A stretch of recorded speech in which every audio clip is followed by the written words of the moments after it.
আসসালামু আলাইকুম বন্ধুরা। শহরের এই ইট পাথরের খাঁচা আর যান্ত্রিক কোলাহল থেকে দূরে আমাদের এই শান্ত গ্রামীণ জীবনে যে কী অদ্ভুত শান্তি লুকিয়ে আছে তা হয়তো শহরে বসে কল্পনাও করা যায় না। সকালে পাখির ডাকে ঘুম ভাঙা আর বুক ভরে তাজা অক্সিজেন নেওয়া, এর চেয়ে বড় বিলাসিতা আর কী বা হতে পারে। অনেকে ভাবেন গ্রামের সুযোগ সুবিধা কম, কিন্তু সত্যি বলতে গ্রামে থাকার আনন্দটাই আলাদা। এখানের জীবনটা অনেক সহজ, আর পকেটের উপর চাপটাও অনেক কম পড়ে। কেন বলছি, চলুন আজকে আপনাদের একটা দারুণ জিনিস দেখাই।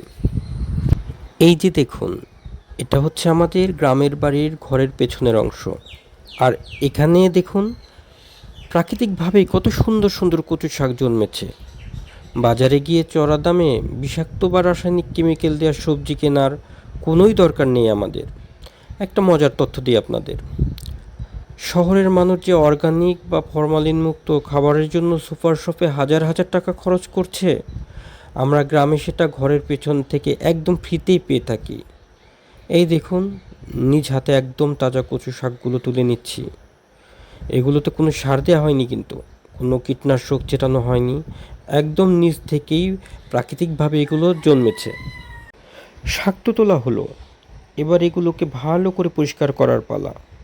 টিউবওয়েলের ঠান্ডা আর ফ্রেশ পানি দিয়ে কচু শাকগুলো একে একে ধুয়ে নিচ্ছি, যাতে কোনো ধুলাবালি না থাকে। এরপর এই শাকগুলো নিয়ে সোজা চলে এলাম রান্নাঘরে, আমাদের সবার প্রিয় মায়ের কাছে। মায়ের হাতের রান্নার কোনো তুলনা হয় না। আর মা যখন এই শাক দিয়ে কিছু বানাবে, সেটা স্বাদ তো অমৃত হবেই। মাকে শাকগুলো দিতেই মায়ের মুখে যে অমায়িক হাসিটা ফুটে উঠল, এটাই গ্রামীণ জীবনের আসল সার্থকতা। মা আজকে একদম ঐতিহ্যবাহী পদ্ধতিতে এই কচু শাকের রেসিপিটা বানাচ্ছেন। আলাদা করে কোনো ঝামেলা নেই। মা ভাতের ভেতর এই কচু শাকগুলো সেদ্ধ দিয়ে দিলেন, ভাতও হয়ে যাবে, সাথে শাকটাও সেদ্ধ হয়ে যাবে। এরপরের পর্বটা আরও লোভনীয়। সেদ্ধ কচু শাকগুলো নামিয়ে খাঁটি সরিষার তেল, পোড়া মরিচ আর পেঁয়াজ দিয়ে মা যখন হাত দিয়ে চটকে ভর্তাটা তৈরি করছেন, উফ, এর ঘ্রাণেই আমার অর্ধেক পেট ভরে যাচ্ছে। বাজারের দামি দামি মাছ মাংসের চেয়েও এই সাধারণ ভর্তা ভাতের স্বাদ অনেক বেশি তৃপ্তিদায়ক। তবে এই ভর্তাটি করার জন্য খাঁটি সরিষার তেল কিন্তু অপরিহার্য, তাই আমরা খাঁটি ঘানি বানানো তেলটা ব্যবহার করেছি এখানে। তাহলে বুঝতেই পারছেন গ্রামে থাকার সুবিধাটা কোথায়। আমাদের খাবারের পেছনে বাড়তি কোনো টাকা পয়সা খরচ হয় না।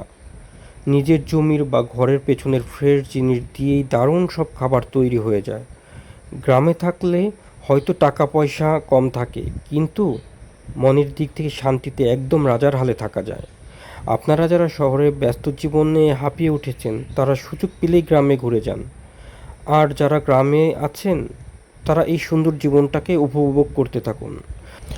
আজকের ভিডিওটি কেমন লাগলো কমেন্ট করে অবশ্যই জানাবেন। ভালো লাগলে লাইক এবং সাবস্ক্রাইব করতে ভুলবেন না। দেখা হবে পরবর্তী ভিডিওতে। আল্লাহ হাফেজ।